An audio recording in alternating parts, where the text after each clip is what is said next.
안녕하세요. EBS 영어사 정세익입니다. 오늘은 제가 좀 댓글을 보다가 우리 학부모님들께서 진짜 이제 우리 아이의 입시에 대해서 정말 몰라가지고 좀 이거를 도와주고 싶은데 정말 방법을 모르겠다. 이제 이렇게 말씀을 하셔가지고 제가 또 부지런히 영상을 찍어야 되겠다라고 생각을 해가지고요. 이 교육 트렌드 2021 뭐 가지고 계셔도 괜찮고 안 가지고 계셔도 오늘 영상 따라오실 수 있거든요.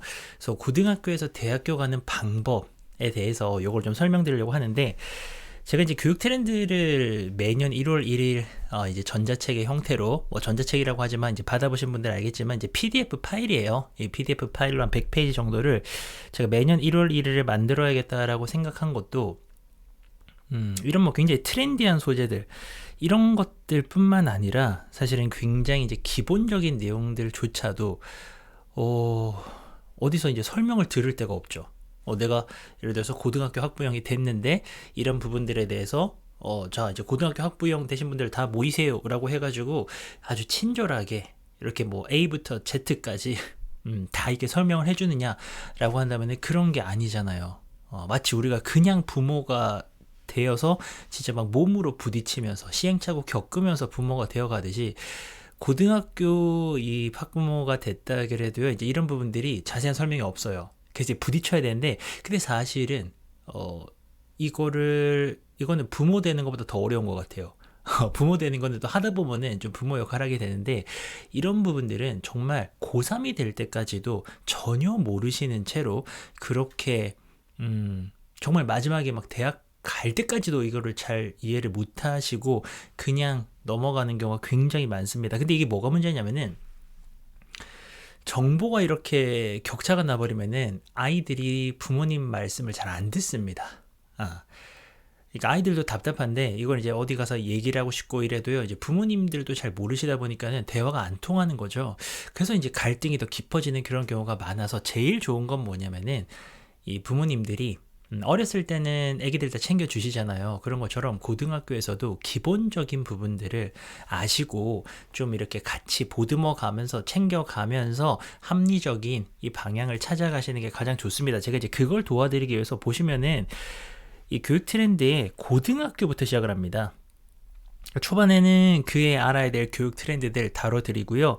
그 다음에 아무래도 이제 영어 교육도 어떻게 트렌드가 바뀌는가 이 부분은 트렌드한 왜 발음이 어렵죠? 트렌드에 대한 부분이기 때문에 이런 것들은 좀 기본이 있는 분들이 금방 이해를 하실 수 있는 부분이고 여기 파트 3부터는 가장 기본적인 부분이에요. 근데 고등학교부터 왜 시작을 하냐면은 우리는 보통 초, 중, 고로 가지 않습니까? 근데 이게 이렇게 가버리면은 초등에서는 중학에서 무슨 일이 일어난지를 잘 모르세요. 그래서 이제 중학에 가가지고 허겁지겁 따라가시게 되고 중학에서는 고등학교에서 대학교 어떻게 가는지를 잘 모르십니다, 사실. 그러다 보니까는 고등학교 가가지고는 이게 이제 대처가 잘 안 되고 대처가 늦고 이렇게 되는 거죠. 그래서 이게 역으로 가야 돼요. 고등학교를 알고 그거에 맞추어서 또 그거를 알면서 중학교를 대비하고 또 중학교를 알면서 초등을 대비하고 그게 맞지 않습니까? 이게 역으로 가야지만이 앞날을 내다보고 준비를 할 수 있는 거예요. 그래서 이거가 이제 분량이 되게 많아요. 실제로 이 교육 트렌드가 이게 막 100페이지가 다 된 내용인데 이걸 이제 보시고서 초등 학부모님께서 그러세요. 이거 초중고를 좀 나눠서 이렇게 좀 발간을 하시면 안 되겠느냐라고 하는데 안 됩니다. 일단 이 가격 책정 자체가 최저가로 지금 책정을 한 거고 그리고 같은 가격에 많이 받으시면 좋잖아요. 그리고 이제 그 반 농담이고 중요한 건 뭐냐면은 초등에서 초등만, 중학에서 중학만 이렇게 이제 정보를 받아버리시면은 나중에 고등학교 가서 대처가 안 되신다라는 거예요. 그래서 요거요. 이게 또 와닿은 일이 아니기 때문에 코앞에 닥친 일이 아니기 때문에 이렇게 막 와닿지는 않는데 그럼에도 불구하고 꾸준하게 공부를 하셔야 되고요. 고등학교 영어 교육 여기에서 이제 대입에 대해서 오늘 요거를 좀 설명을 드릴게요. 자, 요 페이지 같이 한번 보도록 하겠습니다. 대입은 정말 모를수록 손해예요. 제가 제목을 그렇게 붙였는데 대입이 굉장히 복잡합니다. 근데 이게 복잡하다 그래가지고 아예 이걸 들여다보지도 않은 분들이 워낙 많기 때문에 기본조차 모르시는 경우가 참 많습니다. 그러다 보면은 마지막에는 손해도 생기지만 집안 분위기가 안 좋아요. 엄마 아빠는 잘 모르시고 막 윽박만 지르고 아이는 뭐 집에 가서 이렇게 막 얘기하기도 싫고 이러니까는 분위기 되게 안 좋거든요. 그래서 아셔야 됩니다. 기본적으로 대학 가는 방법, 자, 두 가지로 나눠볼게요. 수시라는 방법이 있고요. 정시라는 방법이 있습니다. 이건 우리 기성세대들에게 굉장히 익숙한 그런 이야기죠. 수시와 정시가 있는데, 수시보다도 정시는 간단해요. 정시는 수능 점수로 대학을 가는 겁니다. 11월에 치러지는 수능 시험을 보고서 거기에서 점수를 받아가지고요. 이제 가나다군이라고 옛날이랑 비슷합니다. 이 군이 있어요. 그래서 가에서 하나, 나에서 하나, 타에서 하나 이렇게 이제 대학을 지원해가지고 거기에서 합격한 대학을 가게 되는 요게 이제 정시라는 거고요. 수시라는 게 있습니다. 옛날에는 우리가 이제 다 정시로 대학을 갔었죠. 시험 봐가지고 점수대로 대학 가는 거는 그 어떤 패턴은 이 정시라고 볼 수가 있는데, 수시라고 하는 게 굉장히 많이 확대가 됐습니다. 그래서 많이들 들어보셨을 겁니다. 학생부 종합전형이라고 많이 들어보셨을 건데요. 우리가 이제 수시에서 학종이라고 하면서 지난 몇 년간 거의 뭐 패러다임을 지배하다시피 했던 게 바로 요 녀석인데요. 학생부 종합전형이 있고요. 학생부 교과전형이 있습니다. 요 두 가지를 합쳐서 우리가 기본적으로 정시에 대비되는 수시라고 하는데요. 하나씩 보면은 학생부 종합전형은요. 내신 성적이 필요합니다. 그리고 플러스로 이 생기부를 바탕으로 하는, 여기 이제 옛날에는 자기소개서, 지금도 있어요. 지금 없어졌지만 뭐 추천서까지도 있고요. 생기부를 바탕으로 하는 자기소개서, 그리고 지금 사라진 추천서, 요렇게 해가지고 요걸 스펙이라고 한번 표현해 볼까요? 내신 플러스 스펙, 요렇게 이제 대학을 가던 게 학생부 종합 전형이고요. 지금도 이 제도는 살아 있고, 요 제도가 왜 그렇게도 이제 핫했냐면은, 서울에 있는 상위권의 대학들은요, 거의 학생부 종합 전형으로 선발했거든요. 그 중에서도 이 스펙면이 굉장히 많이 강조가 될 수밖에 없어요. 왜냐면 그 서울에 있는 최상위권의 대학들에 지원하기 위해서 필요한 내신은요, 인문계 기준으로 말씀을 드리면은 다 1점대예요. 1점대. 다 1등급이에요. 거의 다 1등급이다 보니까는 뭐 이게 이 아이가 1.2냐, 1.3이냐, 1.4냐, 그 0.1점의 차이 가지고는 그 아이들의 경쟁력을 판별하기가 쉽다, 어렵다? 어렵죠. 0.3이 0.4보다 확실하게 나은 거 맞아요. 뭐 학교의 차이도 있고 지역의 차이도 있고 하다 보니까는 그걸로는 판단이 어려운 겁니다. 그러다 보니까는 서울 쪽 지역 같은 경우에는요, 내신도 내신이지만 이거는 어떤 기본 자격 같은 거고요. 이 스펙 쪽이 굉장히 많이 강조가 됐었죠. 그래서 이제 여기에서 나오는 게, 우리가 이제 동아리도 정말 열심히 했어야 됐고요. 여기서 뭐 소논문도 막 작성을 했었고요. 지금 다 과거 이야기들입니다. 여기서 이제 상당 부분들이 지금 축소가 되었고, 또 앞으로도 축소가 될 그런 과정들이죠. 요게 이제 학생부 종합전형이고요. 아마 좀 관심 있는 분들은 학생부 종합전형까지는 따라가셨을 건데, 요거를 잘 모르실 수 있어요. 학생부 교과전형이라는 게 있습니다. 요거를 최근의 트렌드까지 섞어서 이 남은 시간 통해서 딱 한 2분 정도에 제가 말씀을 드릴게요. 학생부 교과전형은요, 원래 뭐냐면은 요거는 내신 성적으로 대학을 가는 겁니다. 야, 이게 되게 재밌죠? 요거는요, 생기부.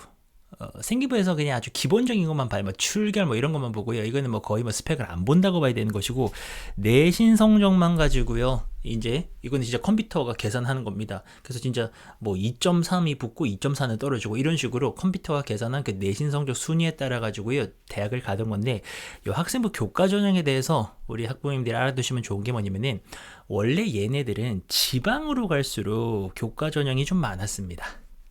그 왜 그러냐면은 아까 말씀드린 거랑 일맥상통합니다. 서울 쪽에서는요, 이게 내신이 뭐 1.3이냐 1.4냐 1.5냐 뭐 이런 것들이 크게 의미가 없는 거예요. 이들 사이에서는 크게 의미가 없습니다. 그러다 보니까는 내신으로 줄 세우기보다는 스펙 쪽이 많이 강조가 되는 학생부 종합전형, 요게 이제 유행을 했었고, 지방으로 가게 되면요, 이제 내신대가 많이 떨어집니다. 이거는 뭐 3.3이냐, 뭐 3.46이냐, 이렇게 이제 달라진단 말입니다. 그러면은 그냥 3.3이 더 낫다라고 보는 거죠. 그리고 이제 이쯤 되면은 이들의 어떤 스펙 같은 경우에는 막 엄청 탁월하다, 막 대단하다라고 보기에는 조금 애매할 수도 있기 때문에 여기에는 그냥 내신으로 이제 이렇게 하게 된 거예요. 근데 여기 이제 트렌드를 하나 더 한다면은, 이게 원래는 학생부 교과는 이런 거였습니다. 학생부 교과라고 하면은 지방으로 갈수록 내신 성적만 가지고서 이렇게 대학을 가던 그런 제도였는데, 이게 이제 학생부 교과 전형이 인서울 지역에서도요, 올해부터 굉장히 많이 생겨났습니다. 근데 단 조건이 있습니다. 인서울은요, 이제 내신에다가 플러스로 뭘 보느냐, 수능 최저를 봅니다. 수능 최저. 요렇게 가는 거예요. 여기를 아시면은 가장 최신의 트렌드를 여러분들이 지금 경험을 하신 겁니다. 왜 그럴까요? 이거는 일단은 기본적으로는 뭐 바라보는 측면에 따라서는 여러 면이 있겠지만, 가장 보편적으로 좀 해석을 하자면은 인문계 학생들한테도 기회를 주는 거예요. 아무래도 이제 스펙이라고 하는 부분들, 이런 부분들은 좀 뭐랄까요, 뭐 특목고 자사고랄까요, 이제 그런 데에서 아무래도 좀 챙기기가 편합니다. 근데 인문계에서도 내가 내신을 잘 받아요. 그리고 자기가 수능 공부를 해가지고 이 수능 체제를 맞춰주면은 인서울을 할 수 있는 기회가 많이 열린 거죠. 그래서 요건 적극 활용하시면 굉장히 좋습니다. 그래서 이제 요렇게 이제 입시 대우가 정리되는데, 한 10분 남짓 들으시면서 야, 그래도 좀 헷갈린다라고 하실 수가 있는데, 한술에 배부를 수가 없고요. 제가 이제 계속 가이드를 해드릴 건데, 다시 한번 지우고 나서 다시 한번 또 복습 한번 들어가 보겠습니다. 이게 또 반복이 최고 아닙니까? 대입이다 라고 한다면은, 자, 기본적으로 수시와 정시로 나눠집니다. 정시는 기본적으로 올해 그리고 내년에 가장 이제 핫한 키워드는 정시가 확대가 됐죠. 40% 이상이 될 겁니다. 이렇게 이제 확대가 되었고, 수시라는 게 있습니다. 근데 하나만 알면은 안 되고요. 두 개를 아셔야 됩니다. 학생부 종합이 있고 학생부 교과 전형이 있다. 원래 학생부 종합은 인서울에서 많이 썼었고, 학생부 교과는 지방 쪽에서 많이 썼던 제도인데, 이제는 학생부 종합 전형도 있기는 있고 교과 전형도 인서울에 많이 생겼다. 대신에 내신 플러스 수능 최저, 요거를 맞추어 줘야만 한다라는 거. 자, 그러면은 제일 좋은 건 뭐냐면은 우리 아이를 한번 대입해 보는 겁니다. 이게 제일 와닿아요.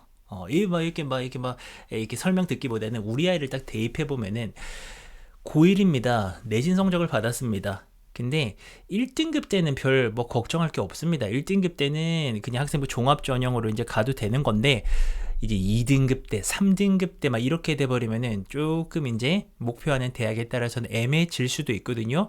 그렇다면은 제가 이제 요즘 최근 영상들에서 많이 말씀을 드리는데요. 그렇다면은 수능 최저를 준비를 하면서 이 모의고사 수능 대비를 하시면 좋죠. 그럼 내가 내신 성적 플러스로 수능 최저까지 해가지고 교과 전형도 노릴 수가 있고, 그리고 수능 최저를 하면서 정시까지도 한번 내가 노려볼 수가 있으니까, 내신 성적이 내가 예를 들어서 조금 목표하는 대학이 요쯤에 있는데 내 내신 성적이 거기 못 미쳐, 못 미치게 나왔다면 이 갭을 메꿔야 되잖아요. 근데 이 갭을 잘 모르는 친구들은 내신만으로 메꾸려고 하는 경우가 굉장히 많은데, 이거 쉽지 않아요. 왜냐면은 내가 내신이 여기고 목표가 여기면은, 내신은 결국 평균이기 때문에 다음 내신들은 이만큼을 받아야 이게 평균이 내줘가지고 이것과 이것의 평균에서 내 목표 대학에 맞춰지는 거기 때문에 이거는 쉽지가 않다라는 겁니다. 이해하셨어요? 이거는 정시와는 달라요. 정시는 내가 목표하는 데가 여기면은, 내 실력이 여기면은 올라가서 닫기만 하면 끝나는 건데, 내신이라는 거는 1, 2, 3학년 평균을 내고요. 요즘에는 반영 비율도 똑같아요, 거의. 옛날에는 3학년이 더 많았었는데요. 이제는 다 똑같은 데다가 또 여기에는 뭐 변수들이 또 많이 있습니다. 이 뭐 선택 과목 문제도 있고요. 그래가지고 내신을 올리기가 갈수록 어려워지고 있어요. 그러니까는 이게 내 내신이 밑이 여기 있는데, 이만큼 좋게 받아야 이거를 평균 내가지고 내가 목표하는 대로 갈 수 있으니까, 실제로 내가 지금 뭐 3인데 1로 가고 싶다라고 했을 때에는 받아야 되는 등급이 조금만 올리면 된다가 아니라는 겁니다. 말도 안 되게 올려야 이게 평균값으로 맞기 때문에 이게 올리기가 만만치가 않아요. 솔직히는 저는 이거는 조금 쉽지 않다라고 보고, 그렇다면은 내 내신 때에서 수능 최저를 더해 주는 게 현실적으로는 가장 비전이 있는 그런 전략이 아닌가라는 그런 생각을 합니다. 그래서요, 이 영상도 그런 거예요. 학생도 학부모님들도 중학교에서 고등학교에 딱 왔다 그래가지고 필요한 어떤 정보나 연수나 이런 거를 받지를 못하시죠. 그래서 좀 중학교 마인드랄까요? 중학교 비하하는 거 아닙니다. 저도 중학교 교사 오래 했어요. 중학교 마인드라는 건 뭐냐면은 학생들이 자유롭게 막 이렇게 막 진로도 탐색하고 하면서 시험이라고 하는 것에 큰 비중을 안 두는 거죠.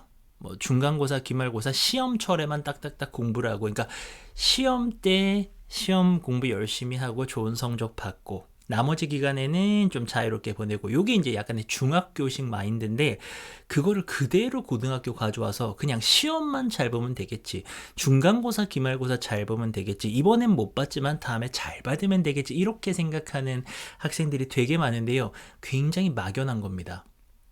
막연한 전략이에요. 그렇게 가면 안 돼요. 그렇게 가면은 뭐 한다? 손해 본다. 그래서 이거는 미리 알고 대비하는 게 좋고요. 제가 관련된 영상들도 계속 제작할 테니까요. 여러분들 댓글도 많이 달아주시고 하는데 제가 다 이렇게 막 답글로도 못 달아드리지만 이제 물리적으로 시간이 부족해서 그렇지만 이렇게 영상으로 계속 또 제작해 드릴 테니까요. 하루에 그래도 평균 한 개씩은 영상이 올라올 겁니다. 못해도 뭐 2, 3일에 한 번씩 올라올 거니까 여러분들 댓글 달아주시면은 제가 잘 보고 또 도움되는 가이드 영상 제작하도록 할게요. 자, 오늘 여러분들 좀 친절하게 설명해 드리려다 보니까 영상이 좀 많이 길어졌네요. 죄송하고요. 네, 다음에 또 댓글 달아주시면은 다른 영상으로 뵙겠습니다. 감사합니다. 댓글 달아주세요. 궁금한 것들.